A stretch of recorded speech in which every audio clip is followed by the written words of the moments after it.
Have you ever stopped to really think about how the place you live, like right now, today, actually shapes who you are? Not just your address, but how it kind of molds your thoughts, the words you use, maybe even the stuff that really matters to you. It's way more than just where you hang your hat, isn't it? Well, today, we're doing a really fascinating deep dive into exactly that idea, where we live and who we are.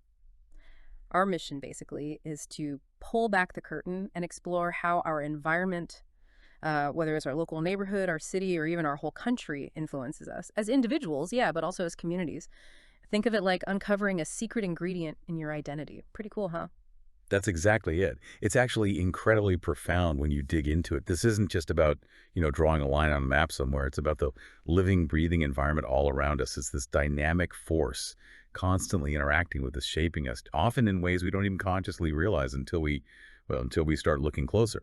Okay, so let's kick off our first segment with something I bet a lot of people wonder about. When we say place, are we just talking geography, like mountains or oceans, rivers, valleys, that kind of thing? Yeah. Or is there maybe a bit more to it? Leans playfully. What's the real story here? Ah, ah.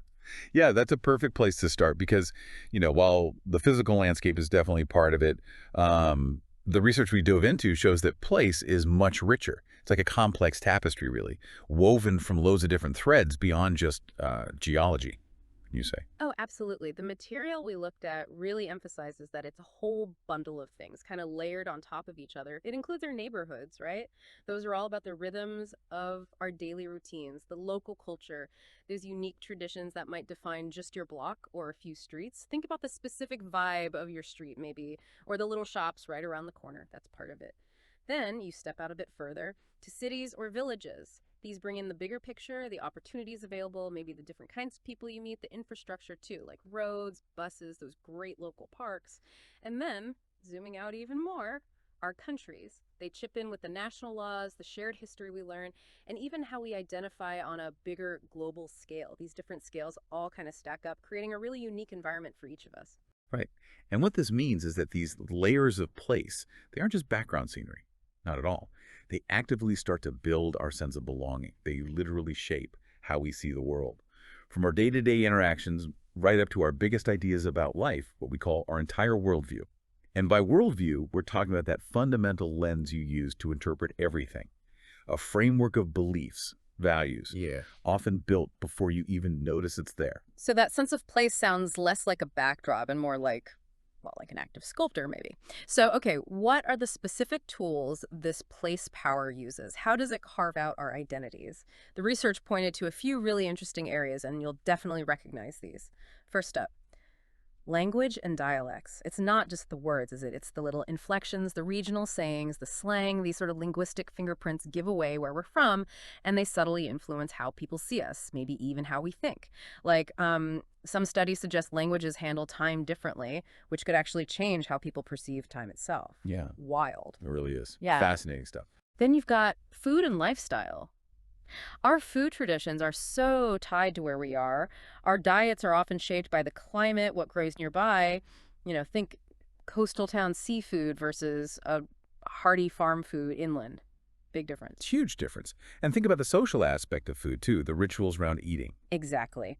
And next, our values and beliefs. These are really shaped by community norms, maybe religious practices common in the area, or even the political ideas floating around.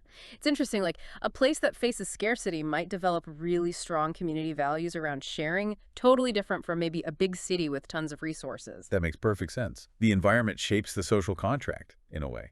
Yeah. And finally, recreation and leisure. The sports we play, our hobbies, the cultural stuff we go to, massively influenced by where we are. Live near a beach, maybe surfing's big. In a city, maybe it's more about museums or concerts. It just depends. Okay, so here's a little challenge for you, listening right now. Thinking about these specific things, language, food, values, fun stuff.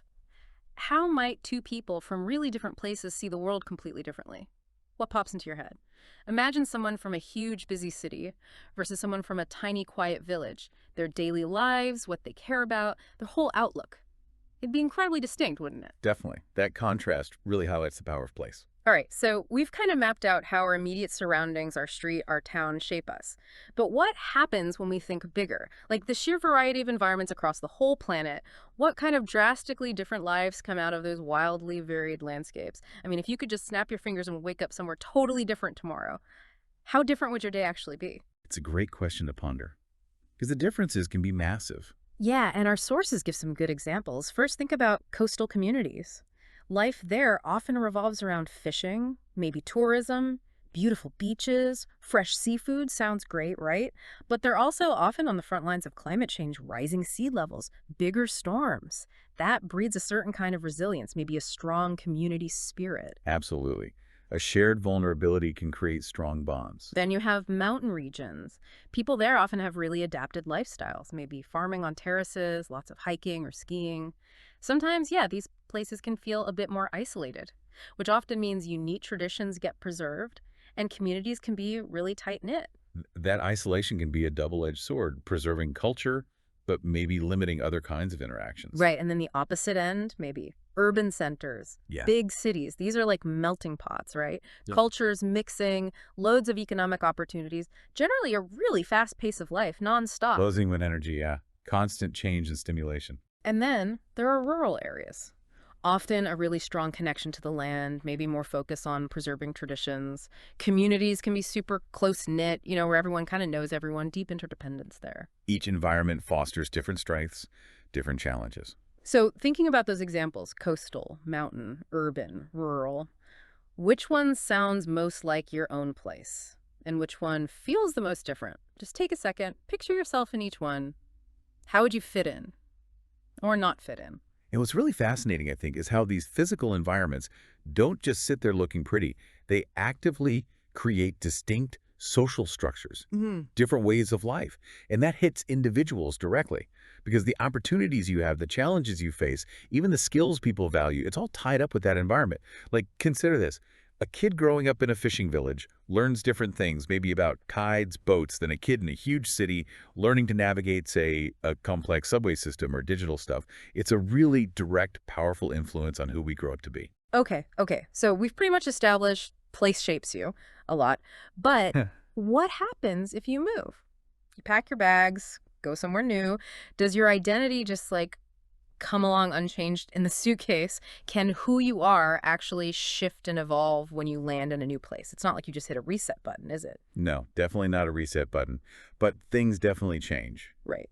The research defines migration pretty simply, just moving from one place to another. Easy enough.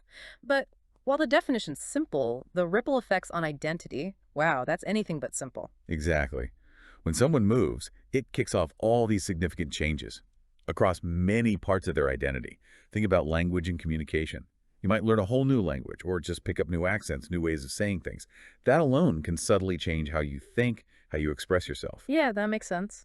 Then there's friendship and social networks. You're building new connections from scratch, figuring out new social rules, maybe new school dynamics. That's huge. Totally. Meeting new people, finding your group all over again. And of course, traditions and celebrations, they often go through transformation too. People find ways to blend their old customs with new ones they encounter. It often leads to this really cool reinvention of cultural practices. So it's not about choosing one or the other necessarily. Often not, no. Which leads to this idea of a hybrid identity. It's a really important concept here. Migrants carry parts of their original identity with them. That's crucial. Mhm. But they also absorb and blend those with the culture and experiences of their new home.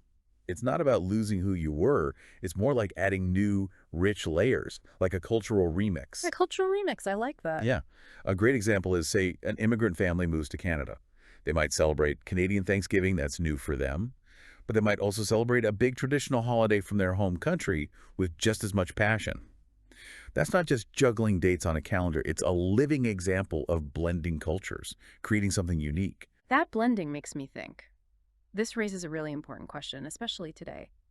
How does globalization, the internet, social media, being able to travel easily, how does that blur the lines between places? Are we all becoming a little more similar? A bit more connected, maybe, even if we're miles apart? It feels like trends in fashion or music spread super fast now. That's definitely a big part of the story, yeah. Mm. We see trends and ideas zip around the globe incredibly quickly. But it's also really important to remember that globalization isn't just making everything the same. It often sparks the opposite reaction too, like a strong push to hold on to unique local identities. Our sources highlight this kind of complex dance between global influence and local pushback. So it's not just one-way traffic. Not at all. Think about it. A global fast food chain might open up somewhere new, right? Right. But very often they'll tweak their menu to fit local tastes. That shows local culture still has a lot of power to shape even global things. So yeah, we connect globally, but our local distinctiveness often finds new ways to shine through, adding yet another layer to that hybrid identity idea. Wow, okay. What a journey we've been on. So much to think about. For our last segment, let's bring it all back home to you, listening. After hearing all this, do you think where we live matters as much as it used to? Or is everything so connected now that maybe it doesn't make quite as big a difference to who we fundamentally are? That's a tough one, actually, Yeah. even for us. It is a big question. No Yeah. easy answers there. So, thinking personally now, what does this all mean for you? The stuff we looked at really invites us to consider, how does your place influence opportunities? Things like education, jobs, just your lifestyle, right, in your world. Think about the specific schools near you, the kinds of jobs people tend to have, or even just what do people do for fun on a Friday night where you live? That's part of it too. Those concrete examples really bring it to life. Yeah. So, to make this really personal, let's try a couple questions. Just think about these, or hey, jot them down if you want first. What's one tradition or lifestyle thing from your place that you feel really shapes your identity? Is it like a local festival, certain food everyone eats, a way people talk, an outdoor activity everyone does? What is it for you? Taking a moment on that can be really revealing. Totally. And here's another one, kind of fun thought experiment. How might your life be really profoundly different if you grew up somewhere else entirely? Like, seriously imagine it.